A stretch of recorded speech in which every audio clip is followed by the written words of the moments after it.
परमेश्वर के धन्य नाम की महिमा हो। प्रभात मनन के सत्र 1391 में आप सभी का बहुत ही विनम्रता के साथ स्वागत करता हूं। आइए आज का मनन के लिए हम पढ़ते हैं पहला तीमुथियुस अध्याय 5 पद 23। भविष्य में केवल जल ही का पीने वाला ना रह, पर अपने पेट के और अपने बार बार बीमार होने के कारण थोड़ा थोड़ा दाखरस भी काम में लाया कर। प्रभात मनन के सत्र 1390 की समाप्ति एक प्रश्न के साथ हम किए थे। वो प्रश्न ये था कि पौलुस ने तीमुथियुस से ये क्यों कहा कि थोड़ा थोड़ा दाखरस भी काम में लाया कर। इस प्रश्न के उत्तर की ओर जाने के पूर्व हमारा बीते सत्र में हम जो मनन किए थे उसमें से कुछ महत्वपूर्ण बातों को पुनः आपकी यादगारी में मैं लाना चाहता हूं। पहली बात, यहूदी सभ्यता में दाखरस पीना उनके जीवन शैली का हिस्सा था, परंतु हम जो नए नियम के विश्वासी है यहूदी सभ्यता के अनुसार जीने के लिए बुलाए हुए लोग नहीं हैं, बल्कि मसीह के पद चिन्हों पर चलने के लिए बुलाए हुए लोग हैं। पहला पत्रस 2:21। दूसरी बात, बाइबल से ये बात स्पष्ट है कि दाखरस दो प्रकार के होते थे।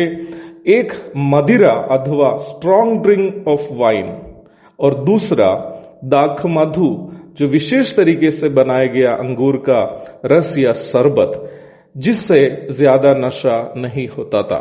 लेवी व्यवस्था 10:9, गिनती 6:3, नीति वचन 31:6। और मैंने आपसे यह भी कहा था कि बाइबल में दाखरस शब्द मदिरा और दाख मधु दोनों के लिए इस्तेमाल किया गया है। यूहन्ना 2:3, एफएससी 5:18 आदि पदों को भी पढ़िएगा। तीसरी बात, पुराने नियम के समय में भी परमेश्वर के लिए विशेष प्रकार बुलाकर अलग किए गए याजक, राजा आदि लोग मदिरा पीना व्यवस्था में मना था। लेवी व्यवस्था 10:9, गिनती 6:3, नीति वचन 31:6। मसीही जीवन केवल किसी धर्म के रीति रिवाजों का पालन करना नहीं है। मसीही जीवन मसीह के पीछे पीछे उनके पद चिन्हों पर चलने का जीवन है। पहला पत्रस 2:21। मसीही वो है जो मसीह को अर्थात यीशु मसीह को पहने हुए हैं। गलाती 3:27। हमें देखने वाले लोग हमें यीशु मसीह को देखना चाहिए। क्या आपको लगता है कि हमारे प्रभु यीशु मसीह मदिरा पीकर नशा में रहने वाला व्यक्ति था? यदि आपको इस प्रश्न का उत्तर नहीं मालूम है तो आप किसी गैर मसीह से पूछिएगा, वो आपको बताएगा कि प्रभु यीशु मसीह मद्य और मदिरा के पीछे चलने वाला या पी के नशा में रहने वाला व्यक्ति नहीं था। वो आपको बताएगा। क्रूस पर भयानक दर्द सहते वक्त भी जब रोमी सैनिकों ने यीशु मसीह को दाखरस पिलाने की कोशिश की, परंतु उस भयावह दर्द के वक्त भी हमारे प्रभु यीशु मसीह ने उसे पीने से इनकार किया। मत्ती 27:34।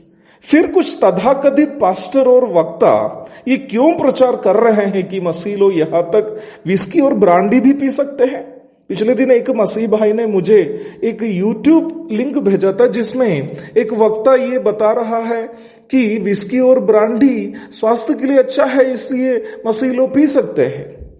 प्यारो, इस प्रकार के लोग भले ही हमें से एक जैसा व्यवहार करते तो हैं, परंतु ये लोग उन भेड़िए हैं जो भेड़ों के भेष में झुंड के बीच में भेड़ों को खाने के लिए घुस गए हैं। प्रेरितों के काम अध्याय 20 पद 29 और 30 पढ़ लीजिएगा प्यारो। याद रखना प्यारो, वृक्ष को उसके फल से ही पहचाना जाता है। मत्ती अध्याय 7 पद 15 से 17 तक। इफिसी अध्याय 5:18 में प्रेरित पौलुस कहता है, दाखरस से मतवाले ना बनो क्योंकि इससे लुचपन होता है।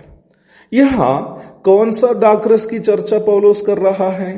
उत्तर पद से ही हम समझ सकते हैं। उस दाखरस जिससे पीने वाला मतवाला हो जाते हैं, उस मदिरा जिससे नशा हो जाता है।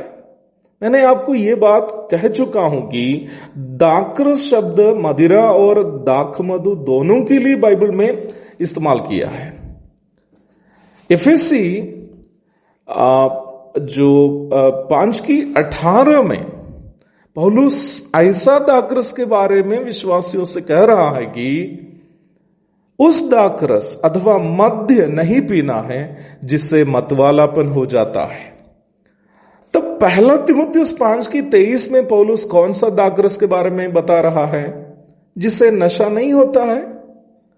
सभी लोग ये बात जानते हैं कि बाजार में आपको दोनों प्रकार के दाखरस उपलब्ध है, जिससे नशा होता है और जिससे नशा नहीं होता है। उस दाखरस अथवा अंगूर का रस जो मदिरा नहीं है, पीना किसी भी विश्वासी के लिए मना नहीं है। हम विश्वासी प्रभु भोज के लिए भी अंगूर का रस इस्तेमाल करने वाले लोग हैं, परंतु वो मद्य नहीं है।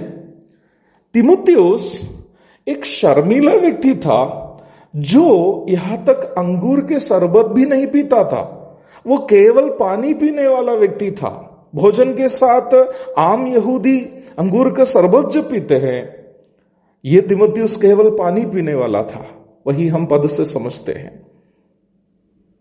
और यही वजह से ही वो बार बार बीमार हो जाता था। शायद उस क्षेत्र में रहने वालों के लिए अंगूर का शरबत पीना अनिवार्य थी, परंतु दाखरस से दूर रहने की इच्छा से तीमुथियुस यहां तक अंगूर का शरबत भी नहीं पीता था।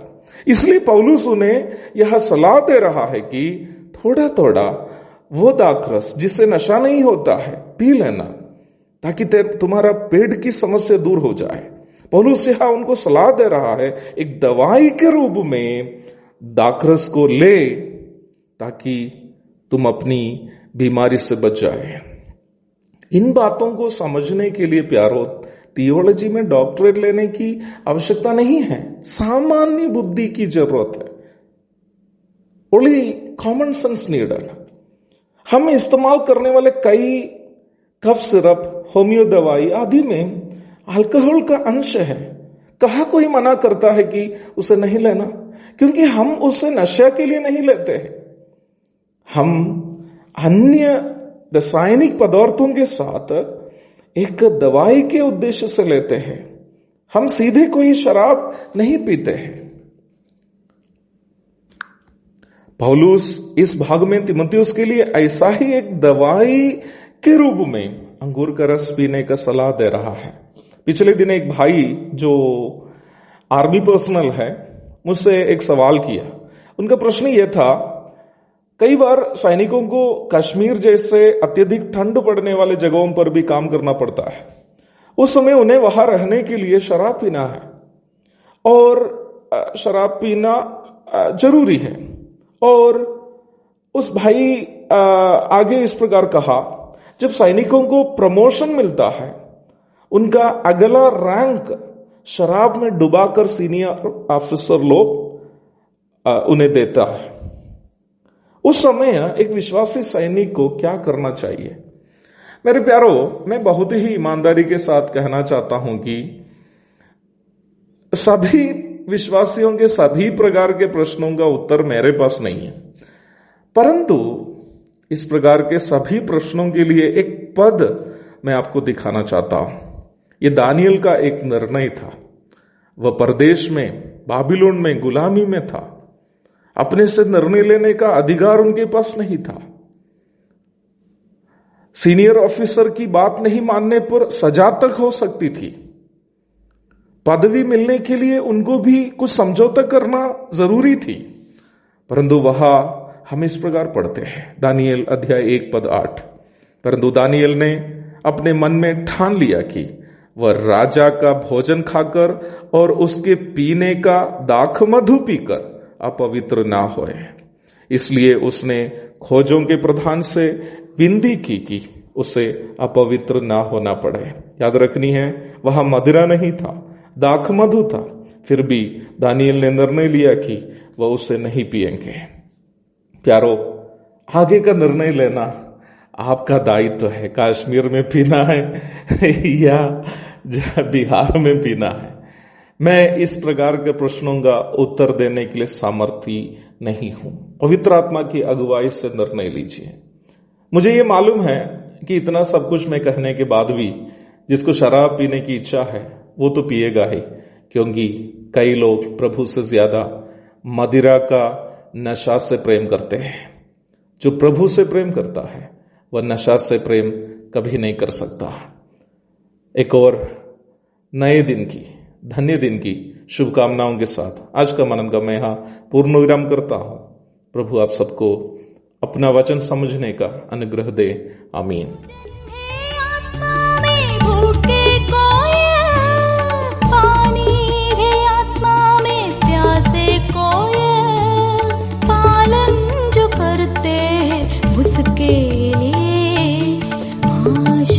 पाने का साधन है ये वचन